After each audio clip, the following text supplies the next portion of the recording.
হাসান রাদিয়াল্লাহু তাআলা আনহু, আল্লাহ রাসূল সাল্লাল্লাহু আলাইহি ওয়াসাল্লাম খুব ভালোবাসতেন হাসান রাদিয়াল্লাহু তাআলা আনহুকে এবং হুসাইন রাদিয়াল্লাহু তাআলা আনহু, এই দুইজনকে। ওনারা দুই ভাই আল্লাহ রাসূল সাল্লাল্লাহু আলাইহি ওয়াসাল্লামের পিঠে উঠে আল্লাহ রাসূল সাল্লাল্লাহু আলাইহি ওয়াসাল্লামের ঘোড়া বানিয়ে খেলতো। সুবহানাল্লাহ পড়বেন না? ঘোড়া হতো আল্লাহর রাসূল, ঘোড়া হতো কে? আর ঘোড়সাওয়ার হতেন হাসান আর হুসাইন। আল্লাহ রাসূল সাল্লাল্লাহু আলাইহি ওয়াসাল্লাম বাবরি চুল রাখতেন, লম্বা চুল।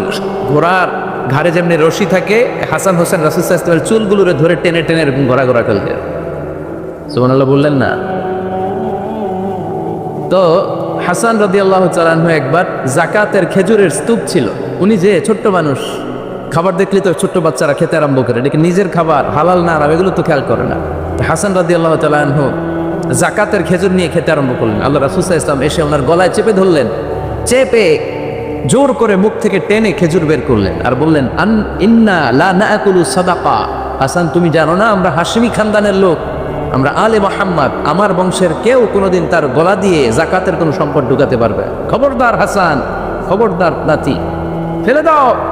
হাদিসে এসেছে কিক কিক, মানে আমরা যেটা ওয়াক ওয়াক বলি, গলার ভিতরে গেলে ওয়াক ওয়াক বলে থুতু ফেলি, রাসূল সাল্লাল্লাহু আলাইহি ওয়াসাল্লাম কিক কিক বলে গলায় চেপে মুখ থেকে টেনে সেই খেজুরটা বের করেছেন। বলেছেন, হাসান আমরা যাকাতের সাদাকার খেজুর খাই না, খবরদার হাসান কখনো যাকাতের খেজুর খাবে না। সুবহানাল্লাহ পড়। তো এইভাবে আল্লাহ রাসূল সাল্লাল্লাহু আলাইহি ওয়াসাল্লাম আমাদেরকে শিখিয়েছেন, অন্যায় দেখলে, ভুল দেখলে এটা বলতে হবে, কারণ সাকিতু আনিল হাক্কি শাইতানুন আখরাস। অন্যায় দেখে যে চুপ থাকে ওটা মুমিন নয়, ওটা বোবা শয়তান। চিল্লায় বলেন ঠিক কিনা? অন্যায় দেখলে রুখে দাঁড়ান, গর্জে উঠুন। আপনার আপন বোনের বয়সের একটা মেয়েকে কিছু বকাটে ছেলেরা টিস করতেছে, আপনি দেখে চলে যান কেন? দাঁড়ান, আপনি জিজ্ঞেস করেন কি হয়েছে, মেয়েটাকে তোমরা ডিস্টার্ব করো কেন? আপনি দাঁড়ালে আরো কয়েকজন এসে দাঁড়াবে, ঠিক কিনা? কিন্তু একজনকে তো দাঁড়াইতে হবে, দাঁড়ানোর দরকার আছে না নাই? মনে রাখবেন, আধারে ভয় পেও না, আলো আছে আড়ালে, অন্ধকার পালিয়ে যাবে তুমি উঠে দাঁড়ালে। দাঁড়াতে হবে আপনাকে। অন্যায় রুখে দেন, অসঙ্গতি রুখে দেন, প্রতিবাদ করেন। সামাজিক যত ধরনের অন্যায় আছে, যৌতুক, সুদ, ঘুষ, দুর্নীতি, রুখে দেন। আমরা এগুলোর বিরুদ্ধে। আমরা দুর্নীতির পক্ষে না বিপক্ষে? সুদের পক্ষে না বিপক্ষে? যৌতুকের পক্ষে না বিপক্ষে? এগুলোর বিরুদ্ধে সামাজিক আন্দোলন গড়ে তুলুন, কথা বলেন। Raise your voice, raise your voice hard. কণ্ঠকে উঁচু করুন, প্রতিবাদ করুন, রুখে দাঁড়ান। আপনি দাঁড়ালে সোজা থাকবে বাংলাদেশ, আপনি বসে গেলে পথ হারাবে বাংলাদেশ।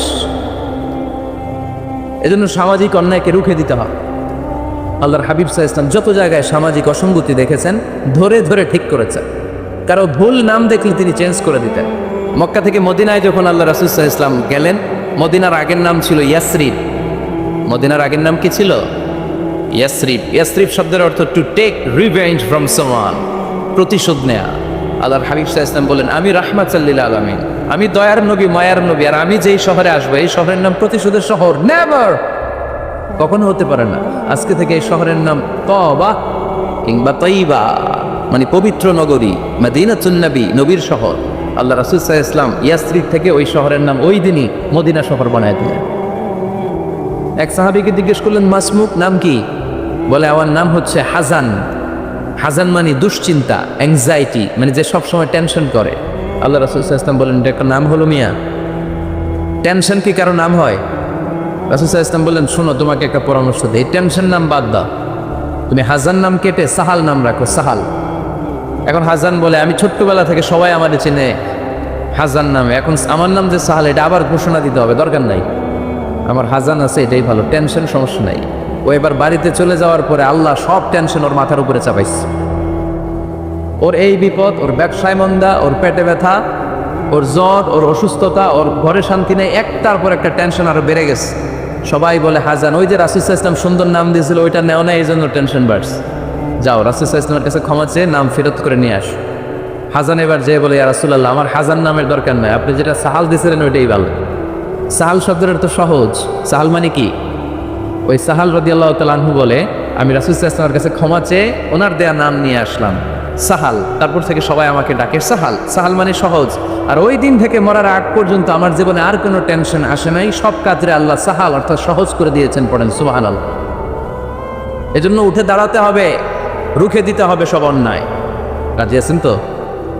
যে সূরা থেকে কথা শুনবো এটাকে বলে সামাজিক রীতিনীতির সূরা।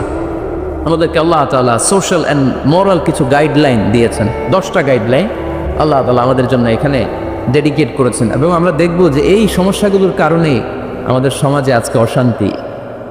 কি করে একটা সমাজের শান্তি, শৃঙ্খলা, ভারসাম্য অক্ষুণ্ণ রাখা যায়, এ ব্যাপারে চমৎকার কিছু গাইডলাইন আল্লাহ এই সূরায় দিয়েছেন।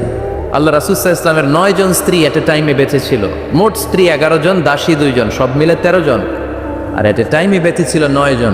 আল্লাহর হাবিব সাল্লাল্লাহু আলাইহি ওয়াসাল্লামের আলাদা কোনো ঘর ছিল না। 9 বিবিরে 9টা ঘর করে দিয়েছিলেন। এগুলোরই বলে হুজরা। সুবহানাল্লাহ পড়েন। উনি যখন ওখানে থাকতেন, মাঝে মাঝে দূর থেকে কিছু বেদুইন লোকেরা আসতো, যাদের মধ্যে সভ্যতা ভব্যতা আসে নাই। এরা এসে আল্লাহ রাসূল সাল্লাল্লাহু আলাইহি ওয়াসাল্লামকে ডাকা শুরু করতো। আমরা আমাদেরকে যেমনে ডাকি, আপনার নাম যদি হয় আব্দুল্লাহ, আমি আপনার বন্ধু হলে আপনারা ডাকবো, ওই আব্দুল্লাহ এদিকে আয়। এভাবে ডাকবো না? বন্ধু তো, তুই আমার বন্ধু, আব্দুল্লাহ এদিকে আয়। আব্দুর রহিম আমার বন্ধু, তো আমি ডাকবো এই আব্দুর রহমান এই। কিন্তু আল্লাহ রাসূল সাল্লাল্লাহু আলাইহি ওয়াসাল্লামের নাম হচ্ছে মুহাম্মদ, ওনারা কি ডাকা যাবে এই মুহাম্মদ এই? ডাকা যাবে? উনি কি আমাদের মতো মানুষ? উনি মানুষ, তবে অসাধারণ মানুষ, ঠিক কিনা? তো কিছু বেদুইন এসে দুপুরবেলা রাসূল সাল্লাল্লাহু আলাইহি ওয়াসাল্লাম বিশ্রাম নিচ্ছিলেন, তারা এসে বলতে আরম্ভ করলো, ইয়া মুহাম্মদ, ইয়া মুহাম্মদ, ওই মুহাম্মদ ওই বের হও।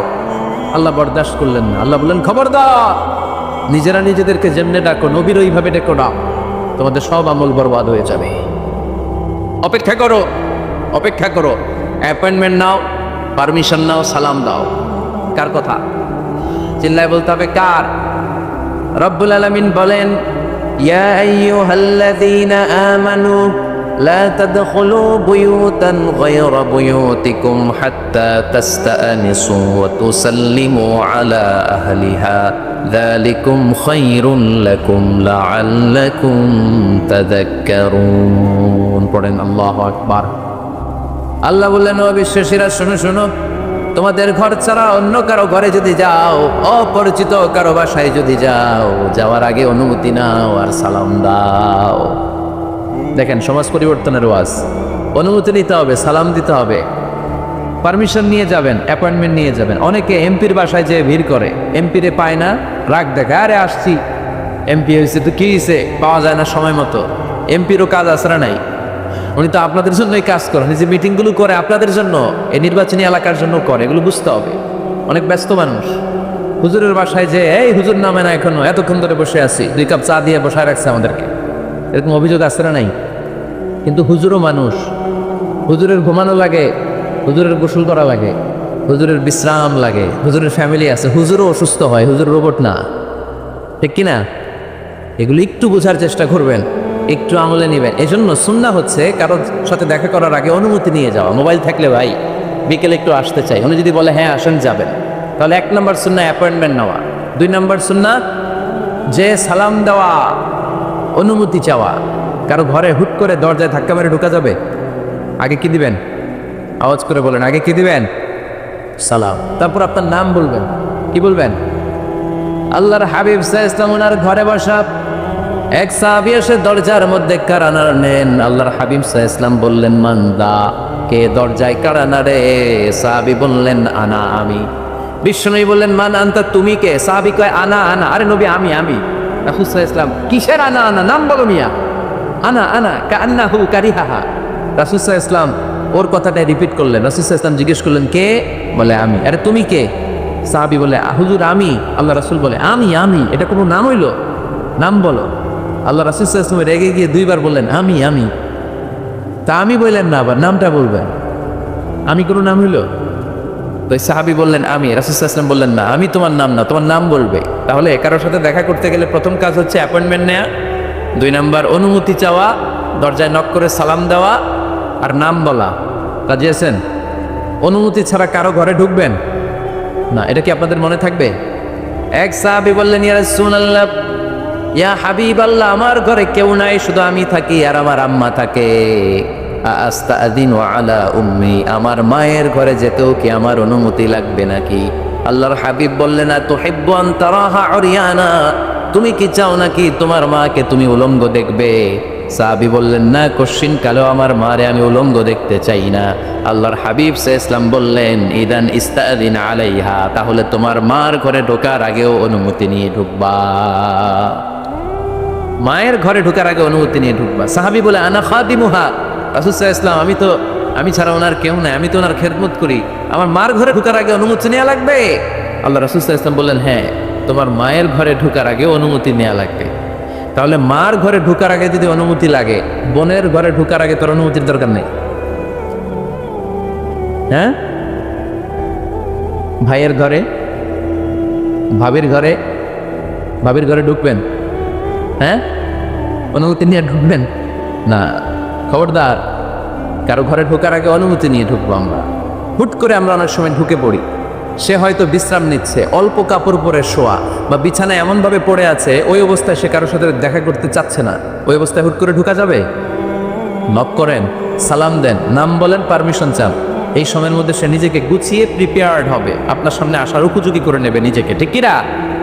দিস ইজ ইসলাম। আওয়াজ করে বলেন, দিস ইজ ইসলাম। এটাই ইসলাম। শুধু লম্বা দাড়ি রাখা ইসলাম না, শুধু নামাজ পড়তে পড়তে কপালে দাগ ফেলানো ইসলাম না, কারো ঘরে ঢোকার আগে অনুমতি নিয়ে যাওয়ার নাম ইসলাম। কথা বুঝতে পেরেছেন? তাহলে কারো ঘরে ঢোকার আগে আগে পারমিশন নিব, সালাম দিব, হুট করে আজ থেকে কারো ঘরে ঢুকবো না। ইনশাল্লাহ পড়বেন না? রব্বুল আলামিন এই সূরাটা শুরু করলেন ইমানদারদেরকে ডেকে। এই সূরার মধ্যে রব্বুল আলামিন 5 বার ইমানদারদেরকে ডাক দিয়েছেন, আর একবার গোটা বিশ্বের সব মানুষদেরকে ডাক দিয়েছেন। পড়েন সুবহানাল্লাহ। আল্লাহ বললেন, ইয়া আইয়ুহাল্লাযীনা আমানু লা তুকদ্দিমু বাইনা ইয়াদাইল্লাহি ওয়া রাসূলিহি ওয়াত্তাকুল্লাহ ইন্নাল্লাহা সামিউন আলীম। আল্লাহ বললেন, ও বিশ্বাসীরা শোনো, প্রথম গাইডলাইন, এই সমাজে যদি শান্তি চাও, সমাজটারে যদি সুন্দর বানাতে চাও, আল্লাহ আল্লাহ রাসূলের বিধানের উপরে কোনো কথা বলো না। আল্লাহ আল্লাহ রাসূল যেই বিধান দিয়েছেন ওই বিধানটাই ফাইনাল।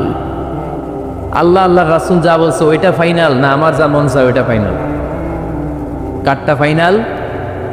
আল্লাহ আল্লাহ রাসূলেরটা ফাইনাল। কোনো বিশ্বাসী নারী, কোনো বিশ্বাসী পুরুষ আল্লাহ আল্লাহর বিধান চলে আসার পরে মন গড়া কোনো কাজ করতে পারে নাকি? মুমিন নারী পুরুষ সব সময় ওই বিধান পালন করে যেই বিধানটা আমাদের জন্য ফরজ করেছে কে? আল্লাহ আল্লাহ রাসূল যা বলেছে এটাই ফাইনাল। খবরদার, আল্লাহ এবং আল্লাহ রাসূলের দেয়া কোনো বিধানকে টপকে যেও না। Don't try to be over smart, বেশি স্মার্ট হতে যেও না। যতটুকু ইসলাম দিয়েছে ওইটার মধ্যেই থাকো। ইসলামের চেয়ে বেশি স্মার্ট কোনো কিছু হতে পারে? ইসলামের চাইতে কোনো কিছু বেশি মডার্ন হতে পারে? আল্লাহর দেয়া, আল্লাহ রাসূলের দেয়া কোনো আইনের চেয়ে কোনো স্মার্ট আইন পৃথিবীবাসী বানাতে পারে? এজন্য আল্লাহ বললেন, ওয়ামা কানা লিমুমিনিন ওয়ালা মুমিনাতিন ইযা কাদাল্লাহু ওয়া রাসূলুহু আমরান আন ইয়াকুনা লাহুমুল খিয়ারাতু মিন আমরিহিম। আল্লাহ আল্লাহর রাসূলের বিধান যখন জানা হয়ে যায়, কোনো মুমিন বান্দা বান্দি তাদের আর নিজেদের পক্ষ থেকে কোনো অপশন থাকে না, কোনো চয়েস নাই।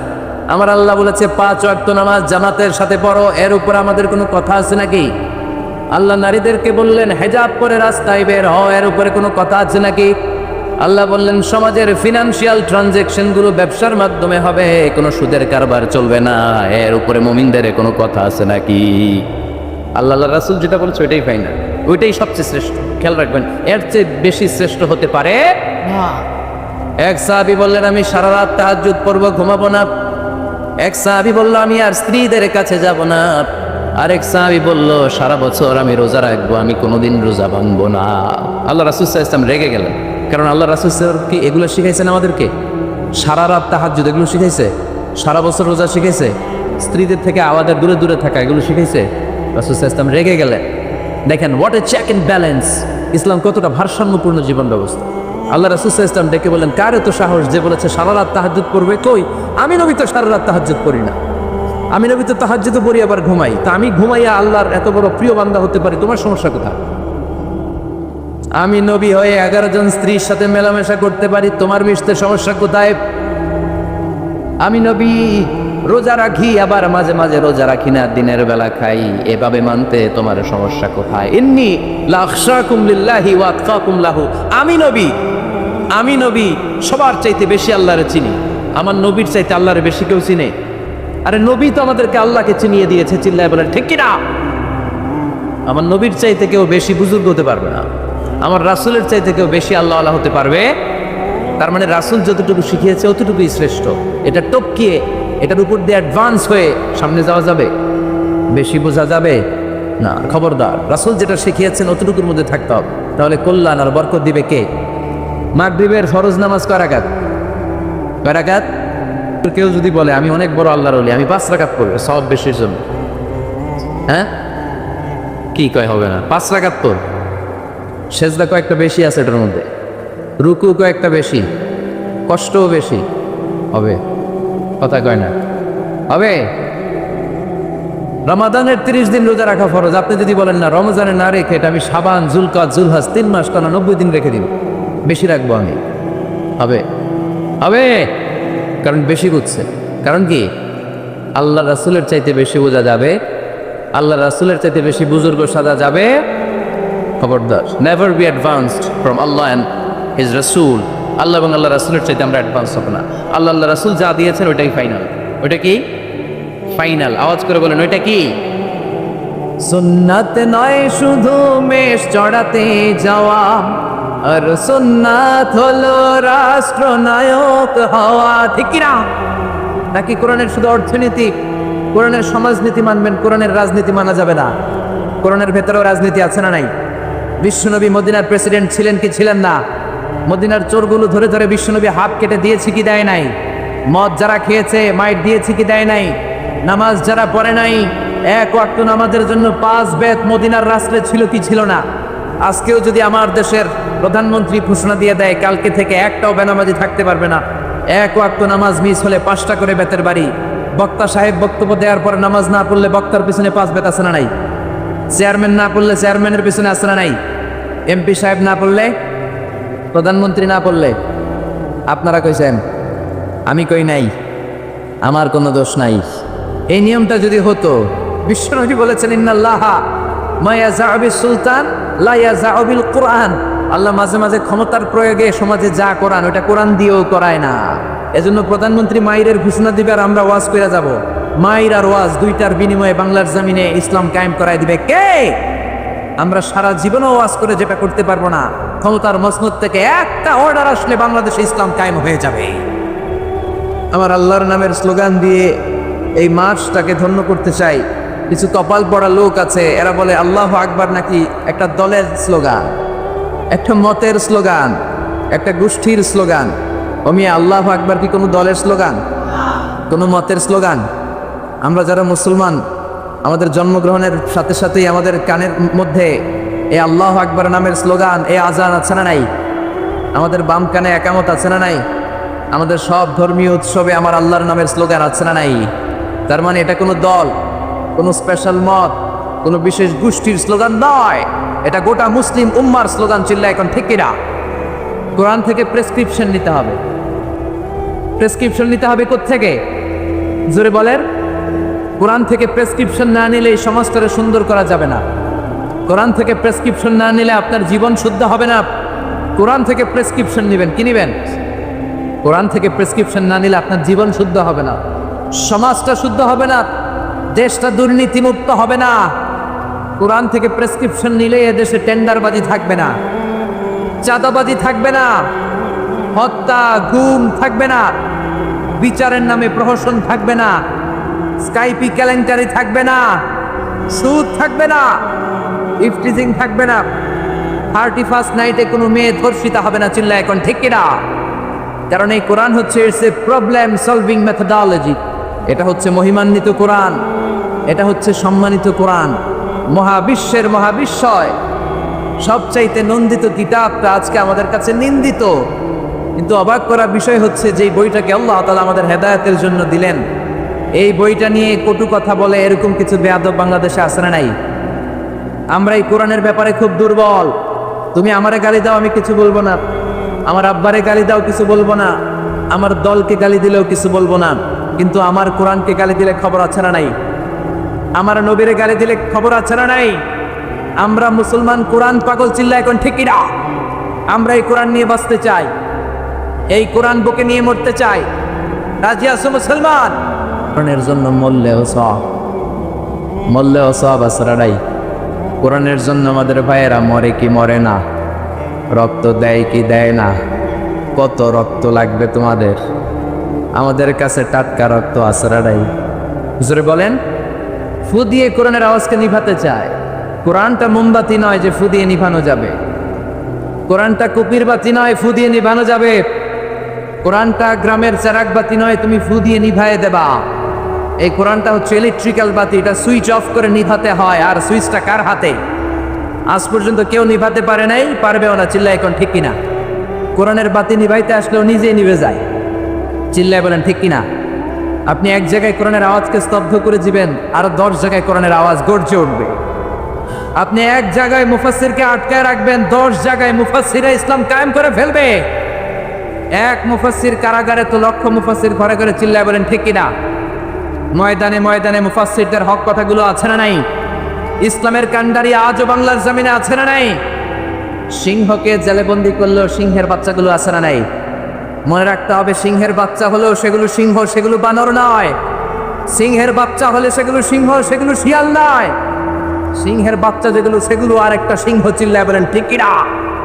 সময় মতো ওই সিংহের গর্জনে পুরো বন কেঁপে কেঁপে উঠবে। চিল্লায় বলেন ঠিক কিনা? এই কোরআন আমাদের প্রাণ, এই কোরআন আমাদের জান। এই বাংলার জমিনে কোরআনের আইন চালু হোক, আমরা চাই কি চাই না? যারা কোরআনের বিরুদ্ধে কথা বলবে ওদের সাথে আমাদের কোনো সম্পর্ক? আল কোরআনের বিরুদ্ধে একটা আইনও বানালে ওই আইন আমরা মানব না। চিল্লায় বলেন ঠিক কিনা? আমরা এই কোরআনকে বুকে ধারণ করতে চাই। রাজি আছো মুসলমান? আমরা যা পাপ করেছি আল্লাহ মাফ করে দেখ। সব ধরনের দাঙ্গা হাঙ্গামা, পেট্রোল বোমা, হরতাল, মারামারি থেকে আল্লাহ আমার সুজলা সুফলা শস্য শ্যামলা সোনার বাংলাদেশকে হেফাজত করুক। আমরা পড়ি আমিন। বিসমিল্লাহির রহমানির রহিম। পরম করুণাময় অসীম দয়ালু আল্লাহ তাআলার নামে শুরু করছি। আমরা আমাদের সব কাজ একজনের নামে শুরু করি। তিনি কে? আল্লাহর নামে কাজ শুরু করলে বরকত আছে না নাই? আর আল্লাহর নাম যদি বাদ দেন কোনো বরকত নাই, বরকত শূন্য। ঠিক কিনা? এজন্য সব কাজ করব একজনের নামে। তিনি কে? তাহলে এই কাজটা হবে মার্সি অ্যান্ড ব্লেসিংসফুল, রহমতপূর্ণ, বরকতপূর্ণ। আর আল্লাহর নাম বাদ দিলে হবে বরকত শূন্য। এজন্য সব জায়গায় আল্লাহর নাম রাখতে রাজি আছেন? নাকি শুধু সিরাতুন নবীর মাহফিলেই রাখবেন, তাফসীরুল কোরআনের মাহফিলে? দেশের সব জায়গায় আল্লাহর নাম থাকার দরকার আছে না নাই? আল্লাহ আমাদেরকে আমল করার তৌফিক দান করুক, পড়ি আমিন। তার মানে নতুন বছরে আমরা ঢুকেছি, তো খুব বেশি খুশি হওয়ার কিছু নাই। হিসেব কষবার সময় এসেছে। আল্লাহর সাথে সম্পর্ক ডেভেলপ করতে পেরেছি কিনা, সালাতগুলো জামাতের সাথে আদায় করতে পেরেছি কিনা, বিশ্বনবীর সুন্নাহ অনুযায়ী জীবনটাকে সাজাতে পেরেছি কিনা, কতটা নেক আমল দিয়ে নিজেকে গড়তে পেরেছি, এই হিসেব কষবার সময় এসেছে। আর যদি করে না থাকি, তা কনস্ট্রাকটিভ গঠনমূলক পরিকল্পনার দরকার আছে না নাই? সব ব্যাপারে পরিকল্পনা করবেন। নিজের জীবনের ব্যাপারে পরিকল্পনা, পরিবারের ব্যাপারেও পরিকল্পনা। পরিবার পরিকল্পনা করা ফরজ। অনেকে প্রশ্ন করে, হুজুর ফ্যামিলি প্ল্যানিং, পরিবার পরিকল্পনা করা জায়েজ কিনা? শুধু জায়েজ না, এটা করা ফরজ। পরিবার পরিকল্পনা এটা মিন করে না যে how much children you want to take, কয়টা সন্তান নেবেন, কয়টা বেবি আপনি নিতে যাচ্ছেন, এটাই শুধু পরিবার পরিকল্পনা নয়। আপনার কোন ছেলেটারে হাফেজ বানাবেন, কোনটারে কারি বানাবেন, কোনটারে মুফাসসির বানাবেন, কোনটারে জনপ্রতিনিধি হিসাবে গড়ে তুলবেন, কোনটারে নেতা বানাবেন, কোনটারে সমাজ সেবক বানাবেন, কোনটাকে বিশ্বনবীর মতো ক্যারিয়ারের দিক থেকে ব্যবসায়ী বানাবেন, কোন মেয়েটারে কোন স্কুলে কোন মাদ্রাসায় পড়াবেন, প্রতি মাসে পুরো ফ্যামিলির সবাই মিলে কোন সূরাটা মুখস্থ করবেন, তাহাজ্জুদের নামাজে ওঠার জন্য কি কি প্ল্যান নেবেন, এগুলোর কনস্ট্রাকটিভ গঠনমূলক প্ল্যানিং পরিকল্পনা নেওয়ার দরকার আছে না নাই? এটাই হচ্ছে পরিবার পরিকল্পনা। এজন্য শুধুমাত্র কয়টা সন্তান আমি নিব, সন্তান নিব কি নিব না, এটাই পরিবার পরিকল্পনা নয়। পুরো জীবনটা কিভাবে সাজাবেন, ছেলে মেয়েগুলোর দিয়ে কি করতে চান, করাতে চান, এগুলো পরিবার পরিকল্পনার অংশ। চিল্লায় বলেন ঠিক কিনা? আমরা আল্লাহর কাছে কামনা করি আমরা যা পাপ করেছি আল্লাহ মাফ করে দেখ। সব ধরনের দাঙ্গা হাঙ্গামা, পেট্রোল বোমা, হরতাল, মারামারি থেকে আল্লাহ আমার সুজলা সুফলা শস্য শ্যামলা সোনার বাংলাদেশকে হেফাজত করুক। আমরা পড়ি আমিন। একটা নামাজ যাতে আমাদের কাজা না হয়, প্রতিদিন যাতে কোরআনের তেলাওয়াত দিয়ে আমাদের সকালটা শুরু হয়, আল্লাহ তৌফিক দাও, পড়ে না আমিন। সম্মানিত ভাইয়েরা, আমাদের সময় খুব কম, কথা অনেক বেশি। এজন্য ভূমিকাতে আর কথা না বলে আমরা সরাসরি আলোচনায় চলে যাই।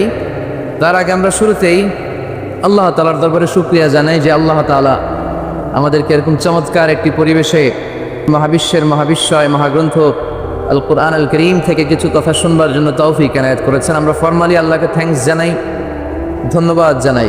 আসুন হৃদয় নিংড়ানো আমাদের সবটুকুন ভালোবাসাকে উজাড় করে দিয়ে সিংহ শার্দুলের মতো গর্জন করে আকাশ বাতাস প্রকম্পিত করে মন প্রাণ বুক মুখ একসাথে করে দেহের সবটুকুন শক্তি গলার এই মাঝ বরাবর এনে আমরা চিৎকার করে পড়ি আলহামদুলিল্লাহ।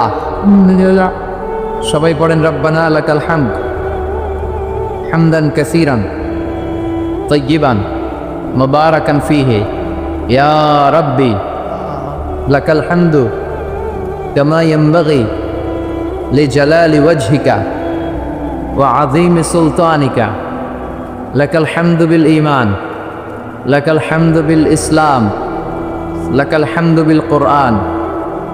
আমরা প্রশংসা করলাম কার? জিকির করলাম কার? আল্লাহর নাম ছাড়া আর কারো জিকির আমরা করি? আমরা কি মা দুর্গার জিকির করি? আমরা কি রামকৃষ্ণের জিকির করি? কৃষ্ণের জিকির করে হিন্দুরা। যত মিটানা চাহে, যে মিটাতে চায় জীবন কা তৃষ্ণা, জীবনের তৃষ্ণা। সুবহে শাম সকাল সন্ধ্যা বল বান্দে বান্দা তুমি বলো কৃষ্ণা কৃষ্ণা কৃষ্ণা। এটা হিন্দুদের জিকির। আর আমরা বলি যত মিটানা চাহে, যে মিটাতে চায় জীবন কা জ্বালা, জীবনের জ্বালা। সুবহে শাম সকাল সন্ধ্যা বল বান্দে বান্দা তুমি বলো আল্লাহ আল্লাহ। সে আল্লাহর নামে তিনটা তাকবীর দিয়ে আমরা আমাদের আলোচনায় চলে যাব।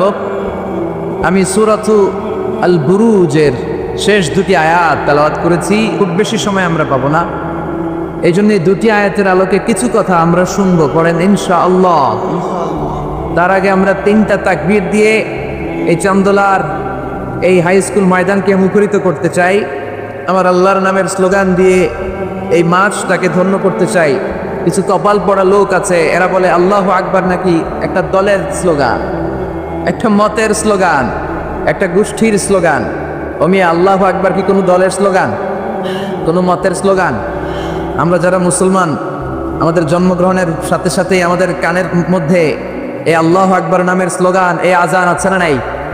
আমাদের বাম কানে একামত আছে না নাই? আমাদের সব ধর্মীয় উৎসবে আমার আল্লাহর নামের স্লোগান আছে না নাই? তার মানে এটা কোনো দল, কোনো স্পেশাল মত, কোনো বিশেষ গোষ্ঠীর স্লোগান নয়, এটা গোটা মুসলিম উম্মার স্লোগান। চিল্লা এখন ঠিক কিনা? তাহলে সামাজিক সুখ সম্প্রীতির প্রধান মাধ্যম হচ্ছে আল্লাহ আল্লাহ রাসূল যা বলেছে এটাই আমরা মানবো। এর উপর আমরা কোনো কথা বলতে চাই? এরপর আল্লাহ ইমানদারদেরকে আবার ডাক দিলেন, বললেন ইয়া আইয়ুহাল্লাযীনা আমানু লা তারফাউ আসওয়াতাকুম ফাওকা সাওতিন নবী। ও বিশ্বাসীরা খবরদার, আমার নবীর কণ্ঠের চাইতে তোমাদের কণ্ঠ বড় করো না। ঘোষণাটা কার? কারণ সাহাবারা আল্লাহ রাসূল সাল্লাল্লাহু আলাইহি ওয়াসাল্লামের চারদিকে এরকম ঘিরে বসে থাকতো। এজন্য সাহাবাদেরকে উদ্দেশ্য করে আল্লাহ বললেন, আমার নবীর গলার সাউন্ড যতটুকু তোমাদের সাউন্ড থাকবে অতটুকু বা অতটুকুর চেয়ে কম, এর চেয়ে বড় হওয়া যাবে তাহলে বেয়াদবি হয়ে যাবে। তাহলে কি হয়ে যাবে? বনু তামিম গোত্রের নেতা কে হবে? আল্লাহর হাবিব সাল্লাল্লাহু আলাইহি ওয়াসাল্লাম পরামর্শ করছিলেন। আবু বকর রাদিয়াল্লাহু তাআলা আনহু বললেন, আমার মনে হয় এই লোকটা হইলে ভালো হয়। ওমরে ফারুক বলেন, না উনি না, আমার মতে এই লোকটা হইলে ভালো। সাইয়েদনা আবু বকর বললেন, আরে না ওমর, তুমি বুঝছো না, আমি যার কথা বলেছি সে হলে সবচেয়ে ভালো, তার মধ্যে নেতৃত্বের গুণ আছে। সাইয়েদনা ওমরে ফারুক বলেন, না আপনি বোঝেন নাই, আপনার আমি ভালো বুঝছি, আমি যারে বলেছি সেই হবে না। তা তর্ক আছে না নাই? এই তর্ক, কথার নাম কথা, কথার পিঠে কথা করতে করতে করতে করতে ওনাদের মধ্যে একটু ঝগড়ার একটা ভাব। বিশ্বনবী বসা, এই ঝগড়া করতে করতে সাউন্ড বড় হয়ে গেছে, এই উনি হবে, উনি বলে না উনি হবে। বিশ্বনবীর কণ্ঠের চাইতে কণ্ঠ উঁচু হয়ে গেল। আরশের উপর থেকে একটা ধনুক দিলেন কে? আল্লাহ বললেন, খবরদার লা তারফাউ আসওয়াতাকুম ফাওকা সাওতিন নবী, নবীর কণ্ঠের চাইতে কণ্ঠ উঁচু করো না। ওয়ালা তাজহারু লাহু বিল কওলি কাজহারি বা'দিকুম লিবা'দ আন তাহবাতা আমালুকুম ওয়া আনতুম লা তাশউরুন। নবীর কণ্ঠের চাইতে তোমাদের কণ্ঠ যদি উঁচু হয়ে যায়, তোমাদের সব নেক আমলগুলো আমি আল্লাহ বাতিল করে দেব। ধমকটা ছোট না বড়? ছোট না বড়? মনোযোগ আছে আপনাদের? যদি নবীর কণ্ঠের চাইতে তোমাদের কণ্ঠ বড় হয়, জীবনে যত ইবাদত করছো সব বাতিল, নামাজগুলো বাতিল, কাজে আসবেন। হজ করছো বাতিল, রোজা রেখেছো? বাতিল, সব বাতিল। বেয়াদবি করেছো নবীর সাথে, চিল্লায় বলেন ঠিক কিনা? নবীর কণ্ঠের চাইতে নিচু হতে হবে কণ্ঠ। এই আয়াত আসার পরে সাহাবারা তো এমন ভয় পেলেন, এবার নবীর কাছেই কেউ আসেনি। সুবহানাল্লাহ বলবেন না? ভয়ে আসে না, ভয়ে না জানি আমার কণ্ঠ আবার নবীর কণ্ঠের চাইতে উঁচু হয়ে যায়। ওমরে ফারুক রাদিয়াল্লাহু তাআলা আনহু ডানে ঘুরে বায়ে ঘুরে কাছে আসে না। আবু বকর রাদিয়াল্লাহু তাআলা আনহু ডানে ঘুরে বায়ে ঘুরে কাছে আসে না। আল্লাহর হাবিব ওমরে ফারুককে ডাক দিলেন, এই ওমর সামনে আসো, এদিকে আসো। ওমরে ফারুক আসলেন, কিন্তু ওমরে ফারুক এত আস্তে আস্তে কথা বলেন, বিশ্বনবী ওমরে ফারুকের কথা কানে শোনে না। সুবহানাল্লাহ নাই? এত আস্তে আস্তে ওমরে ফারুক কথা বলেন, বিশ্বনবী শুনতে পান না। ওমর কি বললা, একটু জোরে বলো না। ওমরে ফারুক একটু জোরে বললেন, তাও শোনেন না। বিশ্বনবী বললেন, আরেকটু সাউন্ড বড় করে বলো, আমি তো শুনি না, জোরে বলো। ভয়, কারণ কণ্ঠ যদি উঁচু হয়ে যায় আমার নবীর কণ্ঠের চাইতে জীবনের সব ইবাদত শেষ। এজন্য কথা কওয়ার দরকার নেই, ইবাদতগুলো ঠিকঠাক আওয়াজ করে পড়তে হবে, আল্লাহু আকবার। তাহলে 2 নাম্বার গাইডলাইন, লা তারফাউ আসওয়াতাকুম ফাওকা সাওতিন নবী। নবীর কণ্ঠের চাইতে কণ্ঠ উঁচু করো না। আপনারা হজ উমরা করেছেন কে কে দেখি? মাশাআল্লাহ, হাত নামান। যারা আমরা করি নাই, আমরা আল্লাহর কাছে কামনা করি, আল্লাহ আমাদেরকেও তুমি যাওয়ার তৌফিক দাও। আমরাও যেন আমার নবীর কবরের সামনে দাঁড়িয়ে নবীর সালাম পড়তে পারি, তৌফিক দাও। আমরাও যেন রাউদাতু মিন রিয়াদিল জান্নায় ঢুকে 2 রাকাত নামাজ পড়তে পারি, তৌফিক দাও। তোমার ঘরটা যেন তাওয়াফ করতে পারি, তৌফিক দাও। মক্কা মদিনার ঐতিহাসিক জায়গাগুলো যেন দেখে হৃদয়টারে ঠান্ডা করতে পারি, আল্লাহ তৌফিক দাও। তো যারা গিয়েছেন তারা জানেন, মসজিদে নববীতে নামাজের পরে আপনারা যখন পূর্ব দিকে, প্রথম কাতারের পূর্ব দিকে সবাই লাইন ধরে যেতে যেতে প্রথমে বাম দিকে পড়ে রাউদাতুম মিন রিয়াদিল জান্নাহ, জান্নাতের বাগান সমূহ থেকে একটা বাগান। পুরো মসজিদে নববীর কার্পেটের এক কালার, ওই রাউদাতুম মিন রিয়াদিল জান্নাহর কার্পেটের আরেক কালার। আল্লাহ রাসূল সাল্লাল্লাহু আলাইহি ওয়াসাল্লামের ঘর আর মিম্বার এতটুকু জায়গাকে অন্য কালারের কার্পেট দেওয়া হয়েছে। এটা দুনিয়ার বুকে জান্নাতের টুকরার মধ্যে থেকে একটা টুকরা, কোন সুবহানাল্লাহ। হাজিরা খুব ভিড় করে এখানে নামাজ পড়ার জন্য। এটা বাম দিকে পাবে। এরপরে যেতে যেতে কিছু দূর যাওয়ার পরেই বাঁ দিকে পাবেন বিশ্বনবী সাল্লাল্লাহু আলাইহি ওয়াসাল্লামের কবর, আল কবর আশ শরীফ। আমার নবী এখানে শুয়ে আছে। যেই নবীর কথা আজীবন ওয়াজে শুনলেন, যেই নবীরে নামাজের তাশাহুদে বসে সালাতু সালাম পড়ে শোনা, যেই নবীর জন্য দেহের তাজা রক্ত আমরা বিলিয়ে দিতে রাজি, ওই নবীর কবরের সামনে যেয়ে যখন দাঁড়াবেন আর ভাববেন আমার আর নবীর থেকে ব্যবধান 5-6 হাত, এইখানে আমার নবী শুয়ে আছে, এইখানে আমি, আপনি কি ধৈর্য ধারণ করতে পারবেন? কথা বলেন, নিজেকে সামলে রাখতে পারবেন? আমার নবীর কোন উম্মত প্রথম যখন উমরা করতে যায়, হজ করতে যায়, নবীর কবরের সামনে দাঁড়িয়ে নিজেকে সামলে রাখতে পারে না, চিৎকার দিয়ে কান্না আসে, চোখ দিয়ে ধা ধা করে অশ্রু ঝরে। যেই নবীর ভালোবাসা আমার হৃদয়ের মধ্যখানে, আমার নবী নাকি শোয়া আছে এই জায়গায় আমার নবীর শোয়া। সহ্য হয় না, বুক ফেটে চিৎকার আসে, কিন্তু চিৎকার দেয়া যায় না। কারণ যে আয়াতের তাফসীর আপনাদেরকে শোনাচ্ছি, এই আয়াতটা বিশ্বনবীর কবরের উপরে লেখা, লা তারফাউ আসওয়াতাকুম ফাওকা সাওতিন নবী। তুমি নবীর দরবারে এসেছো, এখানে বড় গলায় আওয়াজ করে কোনো কথা বলা যাবে না, চিল্লায় বলেন ঠিক কিনা? এই আয়াতটা আজও লেখা নবীর কবরের উপর, লা তারফাউ আসওয়াতাকুম ফাওকা সাওতিন নবী। এটা নবীর দরবার, এখানে চিৎকার চেঁচামেচি করে দূরত পড়া যাবে, লাফালাফি করা যাবে না, ভদ্রভাবে আন্তরিকতার সাথে বিনয়ের সাথে নবীরে সালাম দিতে হবে। সুবহানাল্লাহ পড়ো। আল্লাহ রাসূল সাল্লাল্লাহু আলাইহি ওয়াসাল্লাম আমাদের থেকে বিদায় নিলেন, কিন্তু এই আয়াতের হুকুম আজও আছে না নাই? অনুরূপভাবে যারা আমাদের উস্তাজ, মা বাবা, আধ্যাত্মিক নেতা, ধর্মীয় গুরু, ইসলামী আন্দোলনের নেতা, তাদের সামনেও উচ্চবাচ্য করে আওয়াজ করা যাবে, তাদের সাথে ভদ্র ভাষায় কথা বলার দরকার আছে না নাই? তাহলে 2টা গাইডলাইন আমরা পেলাম। প্রথম গাইডলাইন হচ্ছে আল্লাহ রাসূল যা বলেছে এটাই ফাইনাল, এটাই কি? কথা বোঝে নাই? আল্লাহ রাসূল যা দিয়েছে সেটা কি ফাইনাল। আর 2 নাম্বার হচ্ছে নবীর কণ্ঠের চাইতে কণ্ঠ উঁচু করা যাবে যাবে না। 3 নম্বরে আল্লাহ মুমিনদেরকে আবার ডাক দিলেন, বললেন ইয়া আইয়ুহাল্লাযীনা আমানু ইন জাআকুম ফাসিকুম বিনাবাইন ফাতাবায়ানু। কেউ যদি তোমাদের কাছে কোনো সংবাদ নিয়ে আসে, সংবাদটা বিশ্বাস করার আগে যাচাই করে নাও। আদেশটা কার? জোরে বলেন। আমরা কিছু শুনলেই বিশ্বাস করি, এরকম আছে না নাই? যা শুনে তাই বিশ্বাস করে, এরকম করা যাবে? তো কি করবেন তাহলে? হ্যাঁ, কি করতে হবে? ঠিক না বে ঠিক? হ্যাঁ, ঘটনাটা ঠিক না বে ঠিক? এটা আমাদেরকে যাচাই করতে হবে। You have to justify the news, you have to verify the record, whatever you found in social media or Facebook, don't share, think twice before you share, man. Share করার আগে দুইবার ভাববেন যে শেয়ার করবো কি করবো না। একটা কিছু পাইলেই শেয়ার মেরে দেয়, সে দিচ্ছে শেয়ার, তার বন্ধু দেয় শেয়ার, পুরা ফেসবুকের মধ্যে মারামারি আছে না নাই? আসলে এরকম কিছু ঘটেই নাই, আছে না নাই? খবরদার, আমরা খুব খুব বেশি পছন্দ করি রুমর, গুজব ছড়ানোর জন্য বাংলাদেশের পৃথিবীতে 1 নাম্বার। আমাদের চেয়ে কেউ বেশি গুজব ছড়াতে পারে, আমরা কি গুজব মানব? গুজব এটারে আজকে আমরা নো বলে দিব, নো। কি বলবেন? এত আস্তে গুজবকে আমরা কি বলবো? নো। গুজবে কান দিবেন না। প্রায় দেখবেন সোশ্যাল মিডিয়াতে অমুক নেতার গোপন ভিডিও ফাঁস, তো অমুক নেতার গোপন ভিডিও ফাঁস হয়েছে, আপনার কি সমস্যা? আপনার এত ভালো লাগে কেন? আপনার ভিডিও তো কয়দিন পরে ফাঁস হবে, তখন আপনি কি করবেন? এই সমস্ত আজে বাজে কাজে যাবেন। এজন্য আমরা সবাই মিলে আমার আল্লাহর নামের 3টা স্লোগান দিয়ে এই ময়দানকে মুখরিত করতে চাই। আসুন, আমাদের দেহে যত শক্তি আছে সবগুলো শক্তিকে উজাড় করে একসাথে আমরা আল্লাহর নামের স্লোগান দেই। আল্লাহর নামের স্লোগান দিয়ে এই মাঠটা কাঁপানো যাবে তো? কাঁপানো যাবে মুসলমান? পড়েন লিল্লাহে তাকবীর, লিল্লাহে তাকবীর, লিল্লাহে তাকবীর। আল্লাহ আমাদের স্লোগানগুলোকে তুমি কবুল করো, এই স্লোগানগুলোকে নাজাতের ওসিলা বানাও, মিজানের পাল্লায় স্লোগানগুলোকে উহুদ পাহাড়ের সমান ভারী করো।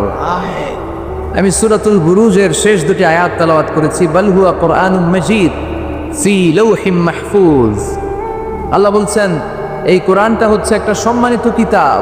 বাল হুয়া কুরআনুম, সবাই পড়েন, বাল হুয়া কুরআনুম মাজিদ ফি লাউহিম মাহফুজ। এটা হচ্ছে কোরআনে মাজিদ, সম্মানিত কোরআন। আর এই কোরআনের বাড়ি হচ্ছে লাউহে মাহফুজে। আল্লাহ কোরআনের জন্য একটা বাড়ি বানিয়ে দিয়েছেন, সপ্ত আকাশের উপরে সিদরাতুল মুনতাহা, তার উপরে বাইতুল মামুর, ফেরেশতাদের কাবা, তার উপরে আল্লাহ তাআলা কোরআনের জন্য একটা ডুপ্লেক্স বাড়ি বানিয়ে দিয়েছেন, যেটার নাম লাউহে মাহফুজ। চিল্লায় পড়েন আল্লাহু আকবার। কোরআনের জন্য আল্লাহ বাড়ি বানালেন আর বললেন বাল হুয়া কুরআনুম মাজিদ, বরং এটা হচ্ছে কোরআনে মাজিদ। কোরআনে মাজিদ নামটা কেমন লাগে? রফিক ভাই এখানে কি লেখা পড়েন? কোরআন, কোরআন শরীফ। আপনাদের এখানে লেখা কোরআন শরীফ, কিন্তু আল্লাহ বলেন বাল হুয়া কুরআনুম। আফসোসের বিষয় হচ্ছে আমরা আমাদের এই বাংলাদেশ সহ ভারত, পাকিস্তানে এই কোরআনুল কারীমকে, কোরআনে মাজিদকে কোরআন শরীফ বলে বেশি অভ্যস্ত, কিন্তু কোরআনের ভেতরে কোথাও কোরআনকে কোরআন শরীফ বলা হয় নাই। বিশ্বনবী সাল্লাল্লাহু আলাইহি ওয়াসাল্লাম তার হাদিসের কোথাও কোরআনকে শরীফ বলে নাই, আরবরাও কোরআনকে কোরআন শরীফ বলে না। এখন থেকে কোরআনকে কোরআন শরীফ বলবেন না কোরআনে মাজিদ বলবেন? আল্লাহ বললেন বাল হুয়া কুরআনুম মাজিদ ফি লাউহিম মাহফুজ। কত চমৎকার চমৎকার নাম আল্লাহ তাআলা কোরআনের ভেতরে কোরআনের জন্য দিয়েছেন। আবার রব্বুল আলামিন বলেন ইন্নাহু লাকুরআনুন কারীমুন ফি কিতাবিম মাকনুন। নিশ্চয় এটা হলো সম্মানিত কোরআন, নিশ্চয়ই এই কিতাবটা হলো মহিমান্বিত কোরআন। আর গোপন একটা কিতাবের মধ্যে এই কোরআনটাকে সংরক্ষণ করেছে কে? তাহলে সূরা ওয়াকিয়াতে আবার নতুন আর একটা নাম পেলাম, ইন্নাহু লাকুরআনুন কারীম। প্রথমে পেলাম কোরআন মাজিদ, বাল হুয়া কুরআনুম মাজিদ। আবার সূরা ওয়াকিয়াতে পেলাম ইন্নাহু লাকুরআনুন কারীম। তো এখন থেকে কোরআনে মাজিদ বলবেন না কোরআনে শরীফ বলবেন? কোরআন কারীম না কোরআন শরীফ? আবার আল্লাহ বললেন ইয়া আসিন ওয়াল কুরআনিল হাকীম ইন্নাকা লামিনাল মুরসালিন। ইয়াসিন ওয়াল কুরআনিল, কি সুন্দর নাম! কোরআনে হাকীম, কোরআনে কারীম, কোরআনে মাজিদ, এগুলো রেখে দিয়ে আমরা বলি কোরআন শরীফ। আরো অনেক নাম আছে। আবার আল্লাহ এই কোরআনকে বললেন কোরআনে আযীম, ওয়ালাকাদ আতাইনাকা সাবআম মিনাল মাসানি ওয়াল কুরআনাল আযীম। ও নবী, আমি আপনাকে নিত্য পাঠনীয় সপ্তবাক্য মানে সূরাতুল ফাতিহা দান করেছি, আর তার পাশাপাশি আমি আপনাকে সুমহান কোরআন, কোরআনে আযীম দান করেছি। সুবহানাল্লাহ। তার মানে কোরআনের আরেকটা নাম পাওয়া গেল কোরআনে আযীম, মহিমান্বিত কোরআন, সুমহান কোরআন। আবার আল্লাহ তাআলা এই কোরআনকে আরেক জায়গায় বললেন এটা কোরআনে আরবি। বিশ্বনবী আরবি ভাষায় কথা বলতেন, তাই তিনি রাসূলে আরবি। আর এই কোরআন যেহেতু আরবি ভাষায় নাজিল হওয়া, তাই এই কোরআনের আরেক নাম হচ্ছে কোরআনে আরবি। পড়েন সুবহানাল্লাহ। রাব্বুল আলামিন বলেন ইন্না আনজালনাহু কুরআনান আরাবিয়্যান লাআল্লাকুম তাআকিলুন। নিশ্চয় আমি আল্লাহ তাআলা এই কোরআনকে সুস্পষ্ট আরবি ভাষায় নাজিল করলাম যাতে করে তোমরা কোরআন বুঝতে পারো। সুবহানাল্লাহ, কত চমৎকার নাম কোরআনে আরবি। আবার আল্লাহ এই কোরআনের আরেকটা নাম দিয়েছেন কোরআনে আজিব, বিস্ময়কর কোরআন, মহাবিশ্বের মহাবিস্ময় মহাগ্রন্থ আল কোরআন। আল্লাহ বললেন ইন্না সামি'না কুরআনান আজাবা। জিনদের কথাকে আল্লাহ কোট করলেন, নিশ্চয় আমরা শুনলাম কুরআনান আজাবা, আজিব কোরআন, ইয়াহদি ইলার রুশদি ফাআমান্না বিহি, যেই কোরআনটা হেদায়েতের দিকে মানুষকে পথ দেখায়, ফলে আমরা সবাই কোরআনের উপর ঈমান আনলাম। সুবহানাল্লাহ। খেয়াল করেছেন কতগুলো নাম আল্লাহ কোরআনের জন্য দিয়ে দিলেন। আল্লাহ বললেন এটা কোরআনে আজিব, বললেন এটা কোরআনে আযীম, বললেন এটা কোরআনে আরবি, আল্লাহ বললেন এটা কোরআনে হাকিম, এটা কোরআনে করিম, এটা কোরআনে মাজিদ। এই সবগুলো তুইয়া আমরা ডাকি কি? কোরআন শরীফ। এবার ভাইয়েরা বলেন, আজ থেকে এই কোরআনকে কি কোরআন শরীফ বলবেন না কোরআন মাজিদ? কোরআন শরীফ বলবেন না কোরআনে করিম? কোরআন শরীফ বলবেন না কোরআনে হাকিম? আল্লাহ এটাকে বললেন বাল হুয়া কোরআনুম মাজিদ, এটা হচ্ছে মহিমান্বিত কোরআন, এটা হচ্ছে সম্মানিত কোরআন, মহাবিশ্বের মহাবিস্ময়, সবচাইতে নন্দিত কিতাবটা আজকে আমাদের কাছে নিন্দিত। কিন্তু অবাক করা বিষয় হচ্ছে যে বইটাকে আল্লাহ তাআলা আমাদের হেদায়েতের জন্য দিলেন, এই বইটা নিয়ে কটু কথা বলে এরকম কিছু বেয়াদব বাংলাদেশে আছে না নাই? আমরা এই কোরআনের ব্যাপারে খুব দুর্বল। তুমি আমারে গালি দাও, আমি কিছু বলবো না। আমার আব্বারে গালি দাও, কিছু বলবো না। আমার দলকে গালি দিলেও কিছু বলবো না। কিন্তু আমার কোরআনকে গালি দিলে খবর আছে না নাই? আমার নবীরে গালি দিলে খবর আছে না নাই? আমরা মুসলমান কোরআন পাগল, চিল্লা এখন ঠিকই না? আমরা এই কোরআন নিয়ে বাঁচতে চাই, এই কোরআন বুকে নিয়ে মরতে চাই। রাজি আছো মুসলমান? কারা কারা রাজি? দুহা তুচু করে আল্লাহর দেখাও।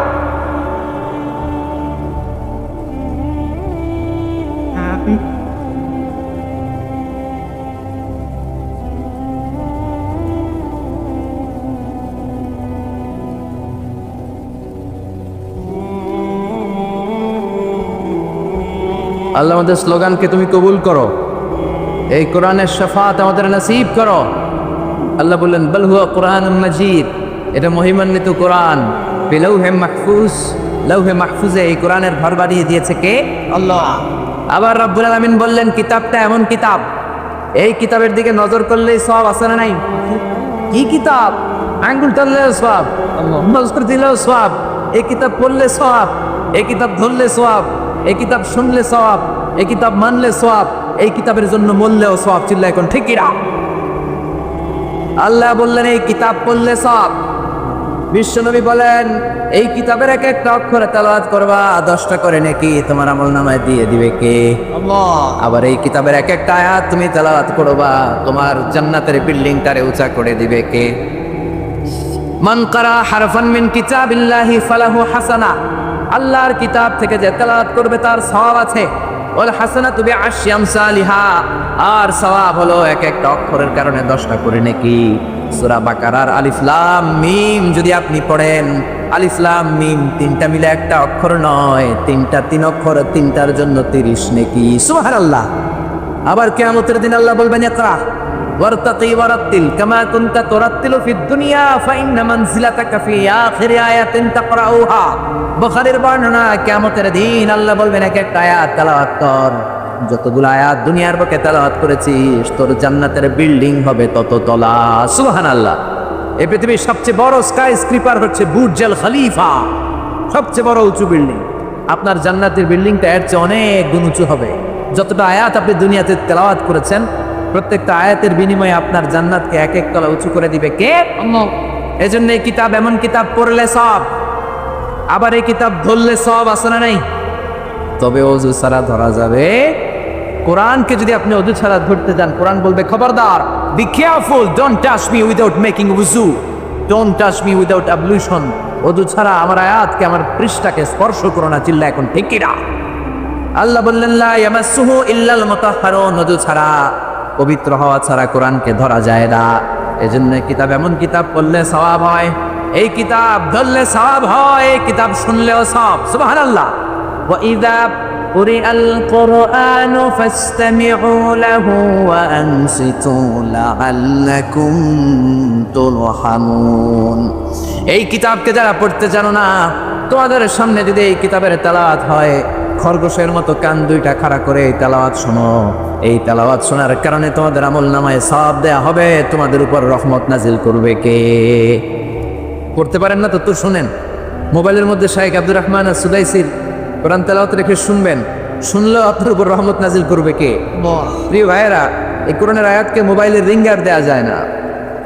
এই মাসালাটা জেনে নেন। কোরআনের আয়াত দিয়ে মোবাইলের রিংটোন হতে পারে না, ইসলামী সঙ্গীত হতে পারে, আরবি নাশিদ হতে পারে, কিন্তু কোরআনের আয়াত দিয়ে রিঙ্গার দেয়া যায় না। কেননা আপনি যে কোনো সময় রিসিভ করলে অথবা মিস কলের কারণে কেটে গেলে কোরআনের আয়াতের এমন একটা অংশে যে কাটা পড়ে যাবে, কেটা আপ হয়ে যাবে, অর্থের বিকৃতি ঘটবে। চিল্লা এখন ঠিক কিনা? এই জন্য মোবাইলের রিঙ্গারে কোরআনের আয়াত দেয়া যাবে না। আল্লাহ বললেন কোরআন এমন কিতাব, পড়লে সওয়াব, করলে সওয়াব, শুনলেও সওয়াব আছে না নাই? মানলেও সওয়াব আছে না নাই? তবে যতটুকু আমার ভাল লাগে অতটুকু মানবো। যতটুকু মানলে আমার ফ্যামিলির জন্য সুবিধা ততটুকু মানবো। যতটুকু মানলে আমার দলের জন্য সুবিধা, নেতার জন্য সুবিধা, নেত্রীর জন্য সুবিধা, শুধু অতটুকু মানবো নাকি পুরোটা মানবো? আপনি যদি বলেন কোরআনের 30 পারা, আমি 29 পারাই মানি, 1 পারা মানি না, মুমিন না কাফের। এই কোরআনের 114 সূরা বললেন 110টা মানি, 4টা মানি না, মুমিন না কাফের। আল্লাহ বললেন আফাতুমিনুনা বিবাদিল কিতাবি ওয়া তাকফুরুনা বিবাদ। বেছে বেছে নিজের সুবিধা মতো কোরআনের কিছু মানবা, কিছু ছাড়বা। এই যদি তোমার নীতি হয়, চরিত্র হয়, তুমি মুমিন নও, তুমি কাফের। কার কথা? একদল আছে বেছে বেছে মানে, সহজ কথাগুলো মানে, নিজের জন্য যেটা স্যুট করে ওইটা মানে, নিজের দলের জন্য যেটা স্যুট করে ওইটা মানে, নিজের ব্যবসা প্রতিষ্ঠানের জন্য যেটা স্যুট করে ওইটা মানে, যেটাই নিজের বিরুদ্ধে চলে যায়, যেটাই নিজের বাপের বিরুদ্ধে যায়, নিজের দলের বিরুদ্ধে যায়, ওইটা মানতে চায় না। এরকম নামধারী মুসলমান আছে না নাই? একদল আছে নরমগুলা মানে, গরমগুলা মানে না, আছে না নাই? মিষ্টি খাওয়ার সুন্নত মানে, মায়ের খাওয়া যে সুন্নত মানে না, আছে না নাই? সুবিধাজনক কথাগুলা মানে, যেগুলা বললে ঝুঁকি আসবে, মায়ের আসবে, খুশি আসবে, ওইগুলা মানে না, আছে না নাই? সুন্নাত নয় শুধু সুমধুর আলাপ, আর সুন্নাত হলো হুঙ্কার গর্জন। ঠিক কিনা? সুন্নাত নয় শুধু পাগড়ি মাথায় দেয়া, আর সুন্নাত হলো অন্যায় বাধা দেয়া। অন্যায় বাধা দিবেন? রাজি আছেন নাকি দেখে মুখ বুঝে সহ্য করবেন? বাধা দেওয়ার দরকার আছে না নাই? অন্যায় দেখতে দেখতে, শুনতে শুনতে, হেকমত করতে করতে প্রতিবাদের ভাষাটুকু আমরা হারিয়ে ফেলেছি। চিল্লা এখন ঠিক কিনা? সুন্নাত নয় শুধু মেষ চড়াতে যাওয়া, আর সুন্নাত হলো রাষ্ট্রনায়ক হওয়া। ঠিক কিনা? নাকি কোরআনের শুধু অর্থনীতি, কোরআনের সমাজনীতি মানবেন, কোরআনের রাজনীতি মানা যাবে না? কোরআনের ভেতরেও রাজনীতি আছে না নাই? বিশ্বনবী মদিনার প্রেসিডেন্ট ছিলেন কি ছিলেন না? মদিনার চোরগুলো ধরে ধরে বিশ্বনবী হাত কেটে দিয়েছে কি দেয় নাই? মদ যারা খেয়েছে মাইর দিয়েছে কি দেয় নাই? নামাজ যারা পড়ে নাই, 1 ওয়াক্ত নামাজের জন্য 5 বেত মদিনার রাষ্ট্রে ছিল কি ছিল না? আজকেও যদি আমার দেশের প্রধানমন্ত্রী, প্রিয় প্রধানমন্ত্রী ঘোষণা দিয়ে দেয় কালকে থেকে একটাও বেনামাজি থাকতে পারবে না, 1 ওয়াক্ত নামাজ মিস হলে 5টা করে বেতের বাড়ি। বক্তা সাহেব বক্তব্য দেওয়ার পরে নামাজ না পড়লে বক্তার পিছনে 5 বেত আছে না নাই? চেয়ারম্যান না পড়লে চেয়ারম্যানের পিছনে আছে না নাই? আপনারা কইছেন, আমি কই নাই, আমার কোনো দোষ নাই। এই নিয়মটা যদি হতো, বিশ্বনবী বলেছেন ইন্নাল্লাহা মা ইয়াযাউ বিস সুলতান লা ইয়াযাউ বিল কুরআন। আল্লাহ মাঝে মাঝে ক্ষমতার প্রয়োগে সমাজে যা করান ওটা কোরআন দিয়েও করায় না। এজন্য প্রধানমন্ত্রী মাইরের ঘোষণা দিবে আর আমরা ওয়াজ কইরা যাব। মাইর আর ওয়াজ দুইটার বিনিময়ে বাংলার জমিনে ইসলাম কায়েম করায় দিবে কে? আমরা সারা জীবনও ওয়াজ করে যেটা করতে পারবো না, ক্ষমতার মসনদ থেকে একটা অর্ডার আসলে বাংলাদেশে ইসলাম কায়েম হয়ে যাবে।